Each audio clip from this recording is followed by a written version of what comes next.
This is episode 500.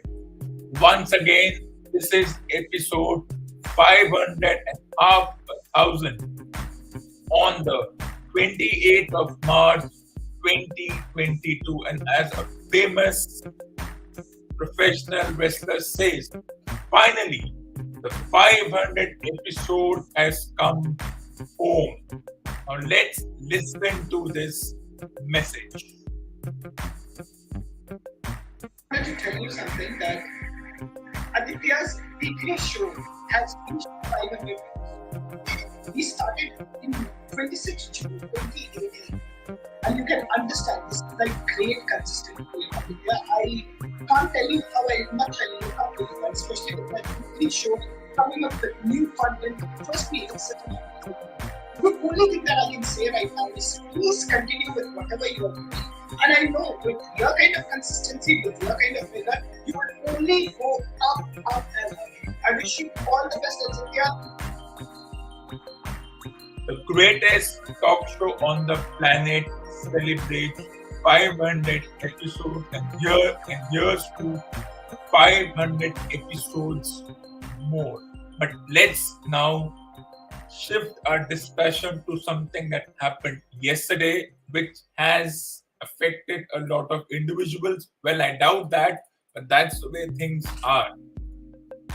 Everyone was aware of a match between India and South Africa, that is the women's division, where India was put in a must-win situation. That is, they had to win the match to qualify for the semi-finals. But then my question is, why do you put yourself in such a situation where you have this term must win? Why don't you win all your matches before? And even if you lose one, you have already qualified for the semi-finals. Because I never like this situation when it becomes a must win, because who are we trying to impress in this must win situation? Because when a must win situation happens, whether it's hockey, football, and especially when it's for a stake and a place in the semi-finals, at least a semi-final loss will be known as semi-finalists. When you are knocked from the group stage, then the outlook from being knocked out from the group stage and the outlook of being knocked out from the semi-finals are two different things. Semi-final means you at least played 7-8 matches, and then you won the group stage, you topped the group stage of at least 150-70% of the group stage matches to work hard to qualify in semi-finals. It's just one of those situations where if one mistake can cost you. But this was a pre-semi-final match, what every pseudo media, print media, electronic media likes to call a virtual quarterfinal. I do not really agree with such terms because these terms don't really put things in perspective. But putting things in perspective in yesterday's match, once India made around 275, they should have realized that they were never going to win it. When Australia could chase between 275 and 280, then why was not a team like South Africa going to chase? And then there were some errors, as in that is they should have had 15 runs extra in terms of cushion. So once again, the captain, while one can say the captain batted well, but the captain did not bat at a pace in which you're supposed to bat if you're supposed to get those 15, 20 runs extra. So once the current captain says, I'm done, I'm retired, there will be no more missing this particular individual, the captain of the women's team, because you've done your job for 4 World Cups and then that's it. But then that's a decision we can focus on later. Of course, dropped catches often cause a match. Always happens in this sport. You drop a catch and then the question becomes, will this particular dropped catch cost the team the match? And it always does. And then the interesting thing about these dropped catches is that they are normally what one calls sitters, dollies. Let me tell you, no catch is easy. No catch is a difficult one. When the commentators say that, yes, the fielder dropped an easy catch, I do not agree with this because sometimes you cannot prevent if the ball hits your wrist and pops out. If you're able to rebound and recover, well done. If it pops out, it pops out. If it goes in your hand, your mind is always wanting to grip the ball hard. So there are no easy catches, and I think this terminology of dropped catches should go away. So yes, in this situation, the catch was dropped by the fielder. So I wouldn't really blame the fielder because you're under pressure, you have to take the catch, and whatever the mind games happen on that particular day, on that particular moment. And then what makes matter worse is that the broadcasters and the statisticians and the data analysts sitting behind in the production trucks, they also have to add a graphic. X dropped by Y on the score of 0 and then Y goes on to score 100. So they will keep repeating that. They will keep replaying that footage again and again. And to make matters worse, they will keep replaying that footage on the big screen. While the drop catches is something that can be debated on. Were they 15 to 21 short, knowing that Australia chased a similar target a week ago? They should have had a 15-run buffer, but then that's the beauty of this sport. You never know what's going to happen. And then, of course, it was the whole conversation around the no ball. Was it a no ball? Was it not a no ball? Well, the rules are such that it's the interpretation of the video umpire, and then it was a late call by the on-field umpire to refer the decision to the video umpire. So it was one of those situations where the on-field umpire felt in their peripheral vision that maybe the bowler did not bowl a legal delivery. And then what happens? A wicket is taken, 1 run is given of a no ball, but the fact that they crossed doesn't count. So they needed 3 of 2, it became 3 of 1, but it eventually became 2 of 2, 1 of 1. And then when it's 1 run or 1 ball, unless the batting team does something spectacularly erroneous, that's the end of the match. Of course, super over was always in contention, but why do you want to go into a super over? It's never fun. Penalty shootouts are not fun. It looks fun while watching, but you want to finish the match in full time. Of course, if both the teams are so good, then they somehow equalize the score or they tie the score, then it's a different story. But whether it's football, cricket, or wherever you have a tiebreaker in terms of super overs or penalty shootouts or whatever be the terminology, no one wants to go into a penalty shootout. No one wants to do a super over. The only individuals who are super excited about a super over are the audience themselves because they feel that they can watch the match for another half an hour, but it's never that easy. And then the rules are such that what are the super over rules? Very simple. Only two batters are allowed, which means if a team scores 6 runs for 2 wickets, that innings is over. You have 1 over. The team chasing will bat first, and then the team bowling will bowl, and then you have to send your best batters. And that's a decision I have seen a super over situation so many times. You cannot plan for a super over because you don't know which batter will be there in the end to finish the match or at least take the match in the tiebreaker. So the coaches and the think tank or whatever other terminologies, once the match is done and if a certain individual has somehow hit 4s and 6s and taken the team to a super over, you usually expect them or the best batter at that point to take the super over, that is go on strike, the best batter. But it's never easy because that batter may be exhausted. Then the question and then the debate begins. The team management, the captain should send their best batter. Who is the best batter? That's a debate that has never come to an end, and we are always going to be unhappy. Such is the human nature that how much we see an effort by the sports athlete on the field, we always look at the errors. Of course, here the error was a drop catch. We are looking at that. Of course, the no ball decision, and then terminologies like heartbreak and so many other things started popping up.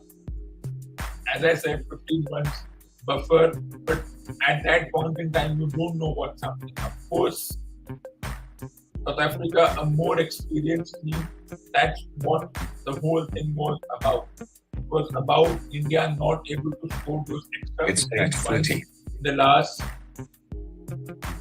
10 overs, despite having experienced batters, because the South African bowlers knew what they were going to do. They had the knowledge, they had seen these situations a million times before. I'm not going to preach as to what can be done, but by default, there will be two more World Cups, that is the 20-over World Cup and the 50-over World Cup. And just as the men's team was totally transformed, why can't we do that to the women's team? There will be a fresh captain, that is for sure. Do we need to drop a few individuals? No, we don't. Those who retire and say that they are leaving the building, that's a different story. But that's the thing. I don't think it's the end of the world if we have exited the group stage. How many times has the men's World Cup seen the Indian men's team exit the group stage? 92 World Cup, 99 World Cup, 2007 World Cup. And yet, we gave them that leverage, we gave them that extra cushion. So maybe whatever the Indian Cricket Board has in mind, whatever the plans they have for the men's World Cup in terms of making sure that the men play these many matches so that they are ready, so that the captain knows that, okay, they have played 15, 20 matches and they have adapted themselves to whatever situations they come up. Do the same thing because the women's team, Indian women's team, anyways plays so reduced number of matches. They play like once in 3-4 months, and that too small, limited number of matches. That's what really puts things in perspective. Are they ready? But let's look at the semi-finalists for that. Now, the interesting thing was that one of the reasons West Indies qualified was not because of net run rate, but because the previous match was rained out and they got 7 points. So on the basis of that, there were 3 wins, 3 losses, one no result. That no result resulted in getting them that one extra point, and then they just made it to the semi-finals. England, who had lost their first 3 matches, and you thought that their World Cup campaign was done, they won their last 4 matches and they made it to the semi-finals. New Zealand, the hosts, were knocked out, and then India, one of the top contenders, was knocked out. Now, what happens in this particular situation? You have South Africa taking on England in semi-final one, 2 versus 3, and 1 versus 4. By default, one would say that all 4 teams are in equal contention to win the World Cup because all 4 teams have come through certain situations. Australia has won all their matches, so they are confident. West Indies came through unusual circumstances. They had to wait for the result of other teams' result to make it through to the semi-finals. England, who had a start-stop tournament, had a lot of roadblocks before somehow they won their last 4 matches. They would be saying, we are ready. South Africa, who also had one of those tournaments where they won almost all their matches. All 4 teams have come into the semi-finals on the back of different situations. Australia winning all their league games, confident. Will it become overconfidence? We don't know.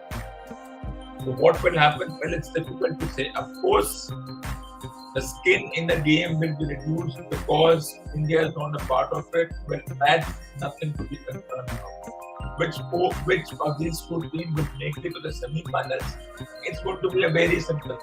South Africa versus West Indies, South Africa versus Australia, England versus West Indies, England versus Australia. All 4 possibilities are there. Now the thing is, what can be done now if this, let's say this was a hockey match, and just like the no ball, the video umpire had denied them a penalty shootout. The score was 3-4 in favor of the opposition team, whether it's the men's division, women's division, one would say a very close game, but India did not do enough. The no ball is as a strange situation as being denied a penalty shootout or a penalty corner. Now, in hockey, penalty corners and penalty strokes, they're not just given just like that. They have to be earned. Means you have to make sure that other team's defense makes such an error that the umpire gives you the penalty corner or the penalty stroke. And if the scores are tied, you go into the shootout. Now, once upon a time, you had the concept of bowlouts. It was very similar to a shootout. You had to aim for the stumps and just like a bowling pin hit the stump on the target, and the team with the most hits will go on to win the match. It was an experiment which was not seen as favorable for the teams. But if you ask me to choose between a super over and a bowlout, which is very similar to a penalty shootout or a penalty stroke, I would prefer a bowlout because at least there both teams have 5 chances. Whoever hits the stumps more can claim that they worked hard to win. In super over, things are complicated. As I said, super over, you have 6 balls. And the team with the maximum runs, it gets there. And if you lose 2 wickets, that innings is over because you cannot go on and on. And then the super over goes on and on and on. We have seen the controversy in the 2019 World Cup when after one super over, they did not go for a second super over, and then the match was decided based on the number of boundaries, which was a very small margin. So we can debate on that. But if you ask which is a better option, super over or a bowlout, I will say a bowlout. bowl out is more democratic. At least 5 individuals have an opportunity to hit the stumps, and then that's fair. In super over, things are not fair. If the team which is chasing somehow manages to tie the score through all the hard work, and when they come to bat again in the super over, but they're not able to get the runs, and the other team chasing who could not defend the score somehow restricts that team to go on to win, that's the end of that. And that's why super overs can be contentious. You can't just go on and on and on in terms of there has to be a stop. Where the stop is depends on the International Cricket Council, the governing bodies, and all the bodies who make the laws. But I would prefer a bowl out over a super over. But let's forget bowl outs and super overs and all these things because it's up to the governing body. What is up to me is that we are celebrating the 500th episode, a milestone never seen before, and a milestone where a lot of things can happen, a lot of things can be achieved. What can be done as far as the women's division goes? Well, it's up to the governing body, but what I would say is create a template and make sure that for the next 2 World Cups, whether it's the 20 over World Cup or the 50 over World Cup or whatever tournaments are happening, interestingly, India will be participating in the Commonwealth Games. So maybe that should be the next target. That's the closest cricket can get to Olympics. That's the closest they can get to a silver medal or a gold medal or a bronze medal. So that tournament will be important. That's a 20 over tournament, so things will certainly change in terms of mindset. And you will have, of course, a few teams like England will be part of the narrative, Australia will be there, and a couple of other teams who are part of Commonwealth. And what is Commonwealth? I let the listeners find out themselves. But remember the date. Don't remember 27th of March 2022 where due to certain incident the team was not able to make the knockout. Is it a heartbreak? No. Does one need to be sad about it? No, because the players did their best. South Africa was able to use their experience and their cerebral to get out of that situation. And then who knows what happens in the next 2 World Cups. Of course, after this performance, there will be a lot of questions asked. Will the Indian cricket board look for an overall change? I think they should not bank upon overall personal changes because it doesn't matter. The coach is irrelevant in this situation. As you have heard me say before, the coach has always been irrelevant as far as the sport goes. Even if they change the coach, it doesn't matter because it's 11 individuals on the field and the leader on the ground who finally makes the decision. But 2 interesting semi-finals, and as I said, 4 teams were going to make it, which means 3 teams were not going, 4 teams were not going to make it as always. And it's not surprising that it was always going to be the non-Asian teams who were always a more formidable unit destined to win the World Cup. The only thing is New Zealand could not make it.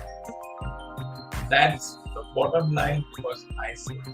So it's not surprising that South Africa, England, Australia, West Indies made it to the knockouts. They were always going to make the knockouts.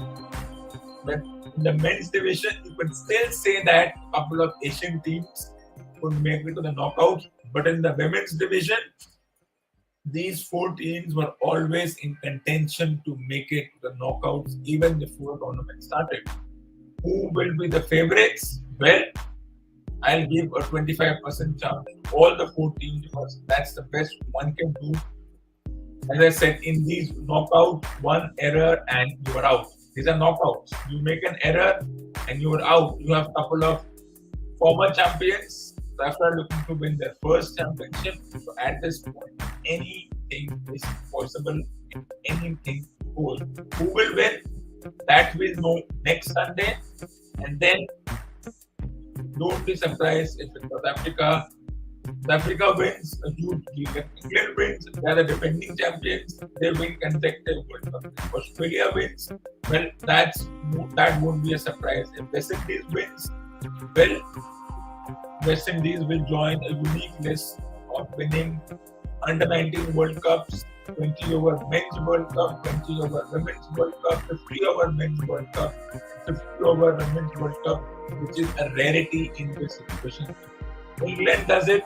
They will also join a unique list of England winning the 50 over women's World Cup, maybe twice, 50 over men's World Cup and 20 over men's World Cup, and maybe England may have won the 20 over women's World Cup. Except South Africa, which I'm not really sure if their women's team has won before, so I don't have that knowledge. But the other three teams, their men's division have done it. Their women's division have a chance. So anything is possible in this particular tournament. And that's how things are.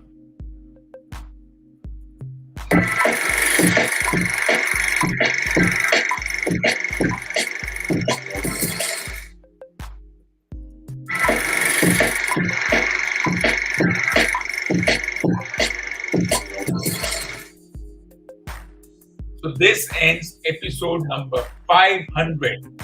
500 on the 28th of March 2022. Stay tuned for the next episode.